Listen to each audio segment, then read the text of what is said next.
Na na na na na na na na na na na na na na na na Space Cat! Space Cat!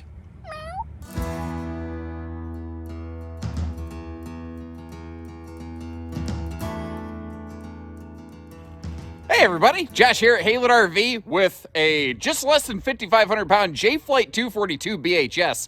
This is a one owner, extremely well kept, some very simple, smart, non-invasive upgrades that you're gonna like and use every single trip.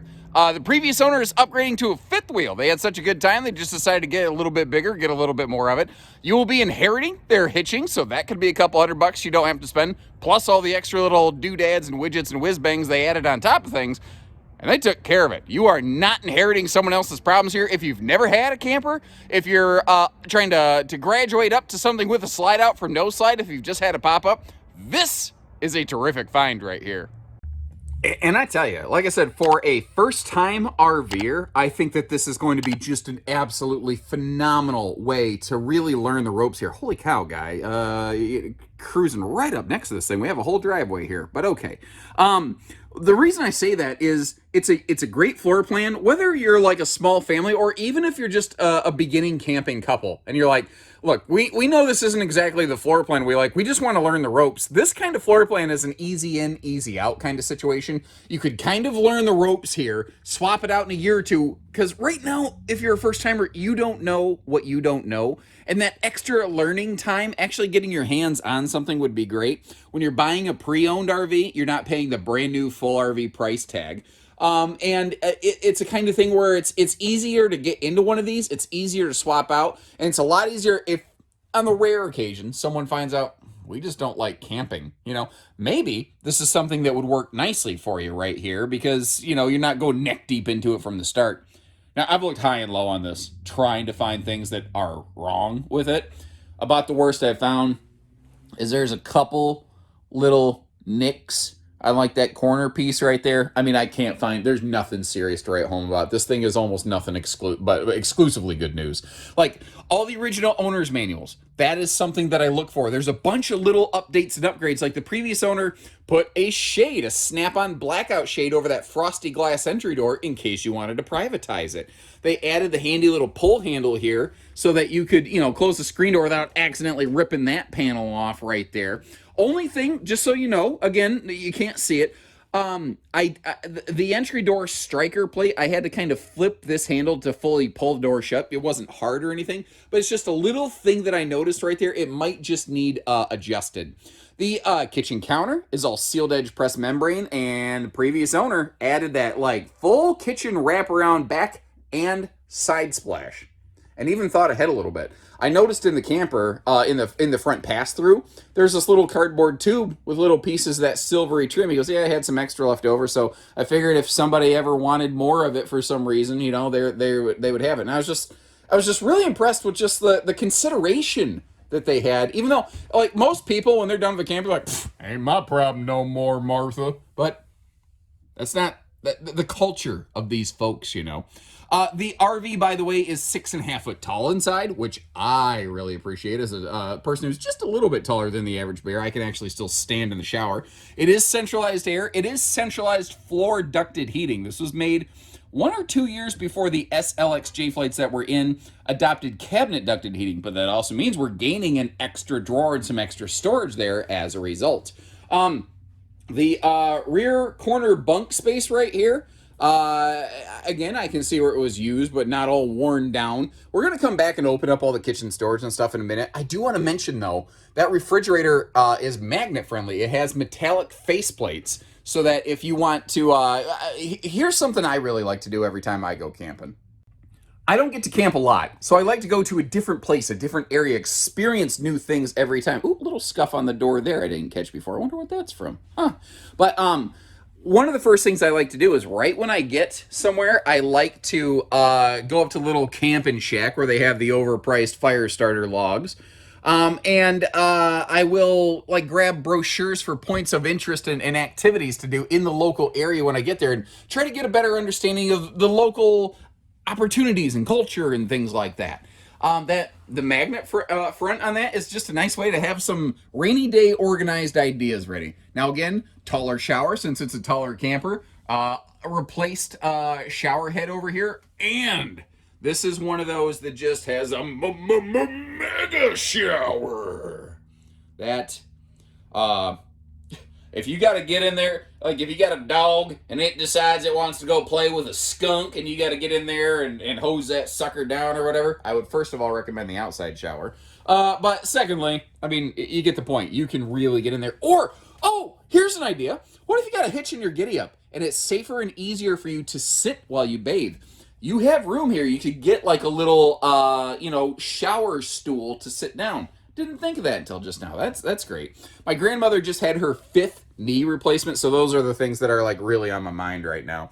Also, you will see over here a couple little spots on the wall where there were some staples, and that's because this originally had just a mirror glued and stapled to the wall. Previous owners swapped that out, found a medicine cabinet. It's a slightly different tone than the rest of the woodwork, but I don't think it's too bad. It's not super offensive, and frankly, it's not like it's in your everyday point of view or anything like that.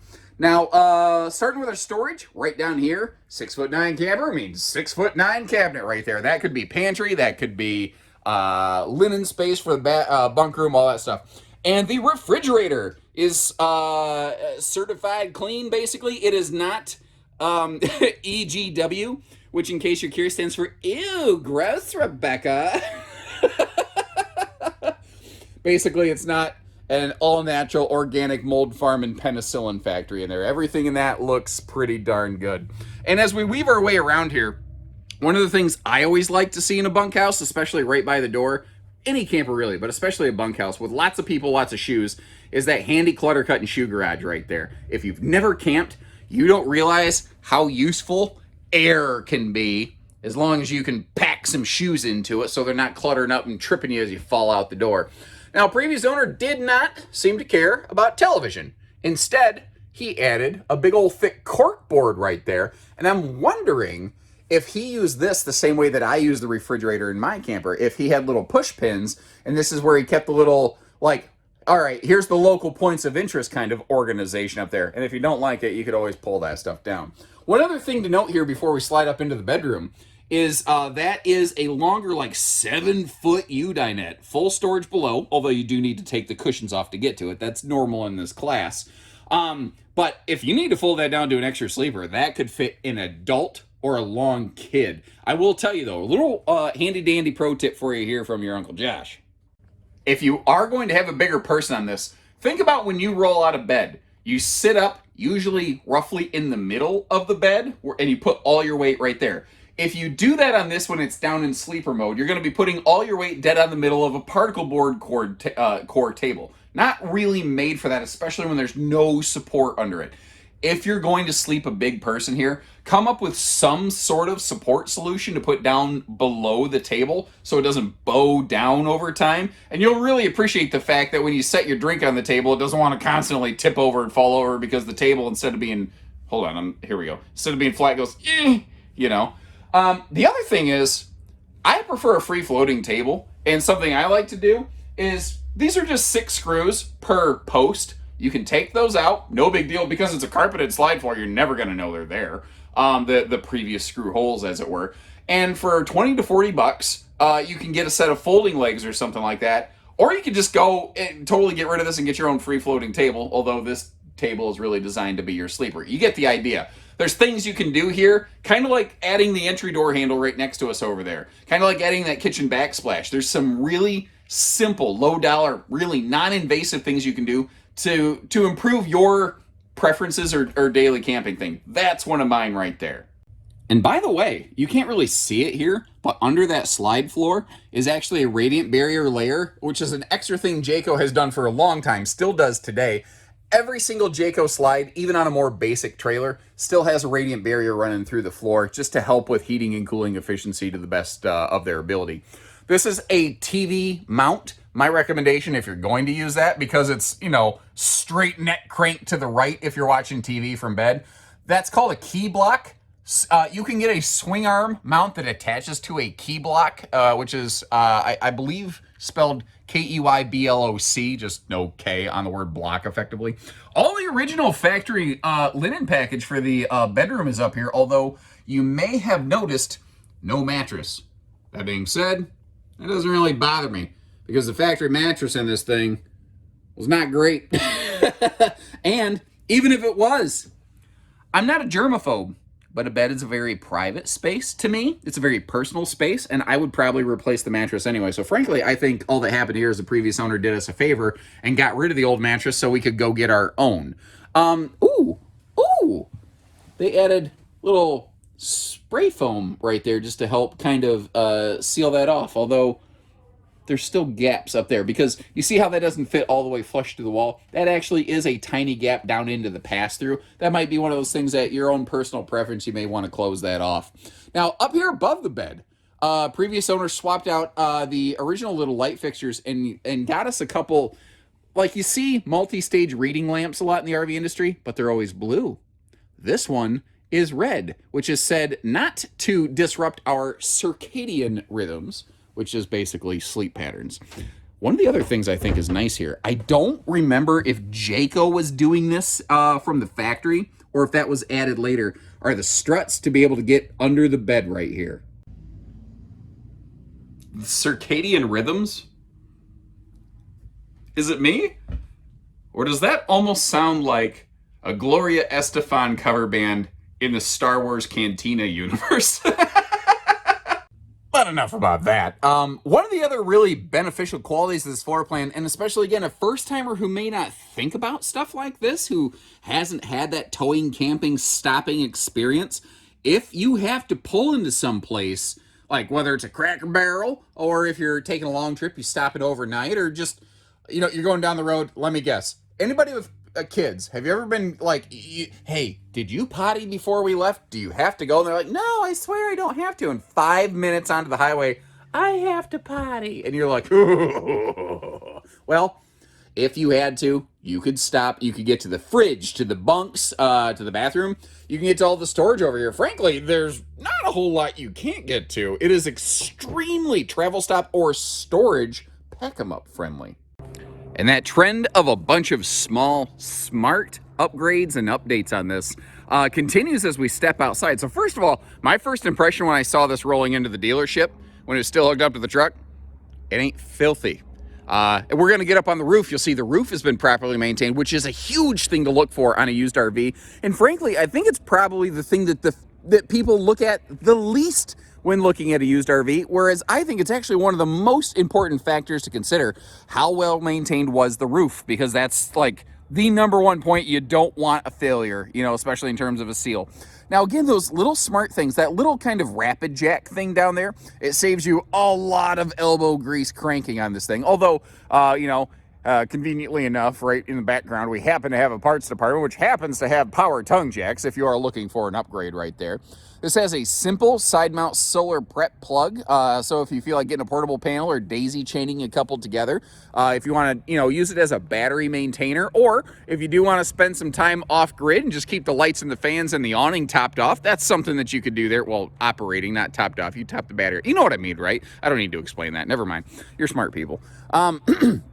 All LED tail and marker lights is just another thing you just have to worry less about. Again, you're inheriting the previous owner's hitching. Understand, though, that every truck, trailer, and hitch combination operates a little bit like a thumbprint. So it might need readjusted for your vehicle. There might be a little fee associated with having that done. Just little things to keep in mind. Now, if you look at this, at a glance, it actually does something I wish more manufacturers would do. It doesn't have outside speakers buried into the wall of the RV. I actually prefer having fewer holes in the walls if I can get away with it. It does actually still have outside speakers that connect to the stereo inside, though. They are connected to the bottom of the awning arms here. They're not extremely, like, rock out, brother, kind of sounding or nothing like that. They get the job done, though, But frankly, me, and I've talked about this in other videos, I just bring a portable Bluetooth speaker and a folding picnic table with me. I'll set it up right there in the middle of that awning, and I get along just fine. The entry door here is anti-slam. I think this is the first year Jayco went to that. It is also keyed alike. So you will have one key that operates the handle, the deadbolt, and all of your baggage doors, which is just really darn easy and nice. Down below here, we have the Goodyear Endurance radial tire package on this, and the RV is new enough. Those are not aged out. They are not weathered out. They're not worn out. You can see that the axles weren't overloaded and it wasn't towing in on the tires or something like that. Everything's exactly how you want it to be. And back here, a couple things, and I wish I could have presented this a little bit better for you, but I forgot to come back out here and set this up because, you know, I'm just a goofball idiot like that. Anyway, we have a very smartly done low-profile camp kitchen under that bunk on the inside. That is a real sink with a real drain next to that little cooktop over there. And you've got Dad's medicine cabinet outside. So between the two fridges, you've got just over approaching 9 cubic foot of total cold storage space. This fridge, though, is 110 only. So that fridge, unless you add an inverter, will not operate when you're off-grid. Keep little things like that in mind. But this guy back here, previous owner, did spend a nice little chunk of change adding a backup camera, and that is the monitor that is associated with it. And that is yet another positive factor that I've learned to look for over the years. It's incredible how many RVs I've seen get traded in with a camera on the back, and nobody remembers to consider the monitor that has to go with it. And it's something we almost always have to call the owners back. Hey, can we get that monitor for the camera? And they're like, oh yeah, we'll see if I can mail that out. And sometimes they just don't. It's unfortunate. But you see the camera up top, and hands down, Tammy, come over here. Take a look at this. You guys can't see Tammy. She'd rather stay off camera, but she's a friendly neighborhood RV delivery driver. Look at the spare tire cover on this. I know, tell me that's not the most adorable thing. Look at this. That cat is just... that cat has just snorted all the catnip in the world, and it sees the face of God. I got to find out if somebody knows where I can get a tire cover like that. I guess I know what I'm getting my parents for Christmas. That thing's tremendous. Notice too, all the windows are tinted. Sorry, hard segue. If we, there's Tammy, by the way, with the pink hat. She is a real person. She's not my imaginary friend. Hey, Tammy. What, Josh? Windows are tinted to keep Nosy Nelly, the seasonal person at the campground, from nosing into your camper here. And they also help keep the sun under control. And then over here, you see we have both a full outside utility shower and black tank flush. Those are boring things to talk about, but you may not realize how many campers in this class or at this price point lack those features. Those are things I can tell you as a person who camps in a J-Flight, mind you. I camp in a 264 J-Flight most of the time, although I'm probably going to start borrowing my dad's Ember because I'm going to enjoy that thing. But I basically camp for the most part in a no-slide version of this. Every single time I camp, the one I'm in doesn't have a outside shower. Every single time I camp, at least twice, I wish it did. It's so handy. And like I said up top here, I can see clearly now the rain is gone. It's so stupid. I don't even know why. It doesn't apply to anything, but it was just there. It was just there. I was going to use it. Anyway, what I can see clearly, actually, is not that the rain is gone, is that this has been very nicely maintained. The membrane has been conditioned. It's healthy. The owner was using it, so there's a couple little spots that, sure, it could use a little touch-up, but I can see where it had been maintained regularly. The seals all still appear to be factory seals. They still all appear to be in good shape, which indicates it was cleaned and conditioned with regularity. And every single one of these seals kind of looks really good like that, like you see around the antenna. The bathroom skylight. The bathroom skylight, by the way, is typically the very first one to fail because it basically it gets hotter, and it will kind of bake those seals a little bit faster than everything else. So if the bathroom skylight is still good, the seals, everything else is going to be fine. And they added a nice little Camco cover above the bathroom, so even on a rainy day, you can get that steamy bath air out of the camper, so you're not creating an all-natural organic mold factory in your bathroom, Rebecca. So when you're ready, we're ready. Give us a call if you need more information, more pictures, anything like that. You contact our team, and we'd be happy to get that kind of stuff for you. In the meantime, I will leave you a link in the video description to check for pricing and availability.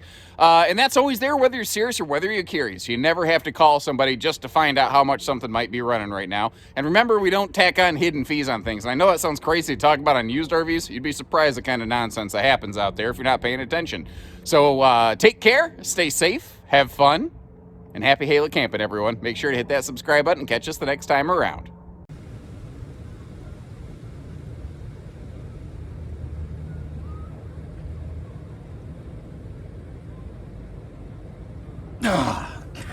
You win again. You always win, man.